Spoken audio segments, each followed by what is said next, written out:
ਅਗਲੀ ਜਿਹੜੀ ਹਰਜੋਤ ਸਿੰਘ ਜੀ ਖਬਰ ਕਰਦੇ ਜਾਈਏ ਯੂਐਸ ਦੀ ਜਿਹੜੀ ਗਵਰਨਮੈਂਟ ਆ ਉਹ ਫੂਡ ਏਡ ਦੇ ਲਈ ਪੇ ਕਰਨਾ ਹੁਣ ਸਟਾਪ ਕਰ ਦਊਗੀ। ਦੂਜਾ ਸਭ ਤੋਂ ਵੱਡਾ ਜਿਹੜਾ ਸ਼ਟਡਾਊਨ ਅਮਰੀਕਾ ਦੇ ਇਤਿਹਾਸ ਦੇ ਵਿੱਚ ਇਸ ਮੌਕੇ ਚੱਲ ਰਿਹਾ ਹੈਗਾ ਆ। ਕਹਿੰਦੇ ਵੀ ਜਿਹੜਾ ਨਵਾਂ ਨੋਟਿਸ ਟਰੰਪ ਐਡਮਿਨਿਸਟ੍ਰੇਸ਼ਨ ਨੇ ਜਿਹੜਾ ਉਹ ਲਿਆਂਦਾ ਆ ਉਹਦੇ ਵਿੱਚ ਉਹ ਕਹਿ ਰਹੇ ਆ ਵੀ ਜਿਹੜੇ $5 ਬਿਲੀਅਨ ਦੀ ਜਿਹੜੇ ਕੰਟੀਜੈਂਸੀ ਪਲਾਨ ਫੰਡਸ ਜਿਹੜੇ ਇਹਨਾਂ ਦੇ ਪਏ ਸੀਗੇ ਉਹਦੇ ਵਿੱਚ ਕਹਿੰਦੇ ਵੀ ਉਹ ਮਾਇਆ ਜਿਹੜਾ ਉਹ ਰਾਸ਼ੀ ਆ ਉਹ ਸਨੈਪ ਪ੍ਰੋਗਰਾਮਸ ਦੇ ਲਈ ਨਹੀਂ ਵਰਤੀ ਜਾਵੇਗੀ। 8 ਚੋਂ 1 ਅਮਰੀਕਨ ਇਸ ਮੌਕੇ ਜਿਹੜੇ ਸਨੈਪ ਪ੍ਰੋਗਰਾਮ ਦੇ ਉੱਤੇ ਚੱਲਦਾ ਆ। ਯੂਐਸਡੀਏ ਦੇ ਡਿਪਾਰਟਮੈਂਟ ਦੇ ਦੁਆਰਾ ਇਹ ਜਿਹੜਾ ਸਨੈਪ ਪ੍ਰੋਗਰਾਮ ਆ ਉਹ ਰਨ ਕੀਤਾ ਜਾਂਦਾ ਆ। ਸੋ ਬਹੁਤ ਸਾਰੇ ਜਿਹੜੇ ਪਰਿਵਾਰਾਂ ਨੂੰ ਹੁਣ ਭਾਜਣਾ ਜਿਹੜੀਆਂ ਉਹ ਪੈਣਗੀਆਂ ਹਰਜੋਤ ਸਿੰਘ ਜੀ ਵੀ ਅੱਗੇ ਇਸ ਦੇ ਵਿੱਚ ਕੀ ਜਿਹੜਾ ਉਹ ਬਣੇਗਾ, ਕਿਉਂਕਿ ਸ਼ਟਡਾਊਨ ਲਗਾਤਾਰ ਕੰਟੀਨਿਊ ਜਿਹੜਾ ਉਹ ਚੱਲ ਰਿਹਾ ਆ। ਰਾਸ਼ਟਰਪਤੀ ਟਰੰਪ ਫੋਰਨ ਜਿਹੜੇ ਉਹ ਏਸ਼ੀਆ ਦੇ ਸਾਊਥ ਏਸ਼ੀਆ ਦੇ ਦੌਰੇ ਦੇ ਆ।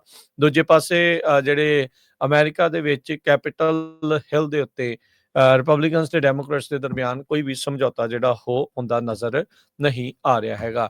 1 ਅਕਤੂਬਰ ਤੋਂ ਇਹ ਜਿਹੜਾ ਸ਼ਟਡਾਊਨ ਸ਼ੁਰੂ ਹੋ ਚੁੱਕਾ ਆ ਤੇ ਅੱਜ 27 ਅਕਤੂਬਰ ਦਾ ਦਿਨ ਜਿਹੜਾ ਹਰਜੋਤ ਸਿੰਘ ਜੀ ਹੋ ਚੁੱਕਾ ਆ। ਸੋ ਰਿਪਬਲਿਕਨਸ ਨੇ ਕਿਹਾ ਵੀ ਅਸੀਂ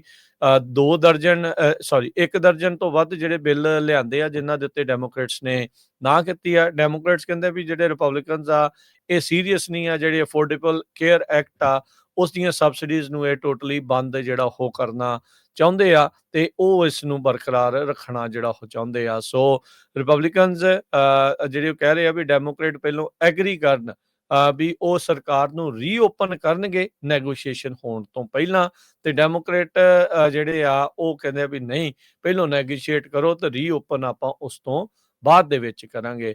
ਡੈਮੋਕ੍ਰੇਟ ਲਾ ਮੇਕਰਸ ਨੇ ਹੁਣ ਐਗਰੀਕਲਚਰ ਦੀ ਜਿਹੜੀ ਸਕੱਤਰ ਆ ਬਰੁਕ ਰੋਲਿਨਸ ਉਸ ਨੂੰ ਚਿੱਠੀ ਲਿਖੀ ਆ, ਰਿਕੁਐਸਟ ਕੀਤੀ ਆ ਵੀ ਜਿਹੜੇ ਕੰਟੀਜੈਂਸੀ ਫੰਡਸ ਆ ਜਿਹੜੇ $5 ਬਿਲੀਅਨ ਦੇ ਪਏ ਹੋਏ ਆ ਉਹਦੇ ਨਾਲ ਇਹ ਜਿਹੜੇ ਸਨੈਪ ਜਿਹੜੇ ਫੂਡ ਏਡ ਲੋਕਾਂ ਨੂੰ ਜਿਹੜੀ ਉਹ ਮਿਲਦੀ ਆ ਵੀ ਉਹ 1 ਮਹੀਨੇ ਦੇ ਬੈਨੀਫਿਟਸ ਲੋਕਾਂ ਨੂੰ ਜਿਹੜੇ ਉਹ ਮਿਲ ਸਕਦੇ ਆ।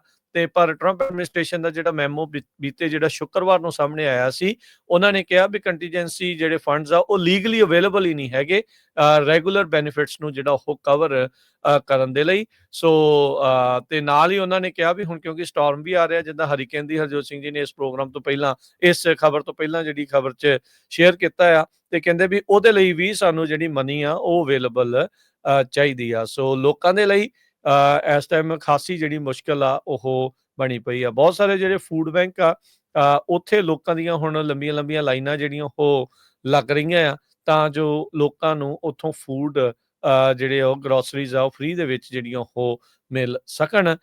ਪਰ ਜਿਹੜੇ ਸਨੈਪ ਬੈਨੀਫਿਟਸ ਆ ਉਹ ਲੱਗਦਾ ਨਹੀਂ ਹਰਜੋਤ ਸਿੰਘ ਜੀ ਵੀ ਅਜੇ ਉਸ ਦੇ ਉੱਤੇ ਕੋਈ ਰਾਏ ਜਿਹੜੀ ਉਹ ਬਣੀ ਆ। ਸਰਕਾਰ ਜੇ ਨਹੀਂ ਖੁੱਲਦੀ ਤਾਂ ਬਹੁਤ ਸਾਰੇ ਲੋਕ 8 ਚੋਂ 1 ਅਮਰੀਕਨ ਜਿੱਦਾਂ ਦੱਸਿਆ ਵੀ ਪਰਸੈਂਟੇਜ ਵਾਈਜ਼ ਜਿਹੜਾ ਉਹ ਦੇਖਿਆ ਜਾਵੇ ਤਾਂ ਉਹਨੇ ਜਿਹੜੇ ਲੋਕ ਆ ਉਹ ਇਸ ਟਾਈਮ ਸਨੈਪ ਦੇ ਉੱਤੇ ਡਿਪੈਂਡੈਂਟ ਆ ਆਪਣੀ ਰੋਜ਼ਮਰਾ ਦੀ ਜਿਹੜੀ ਆ ਉਹ ਗਰੋਸਰੀਜ਼ ਦੇ ਲਈ।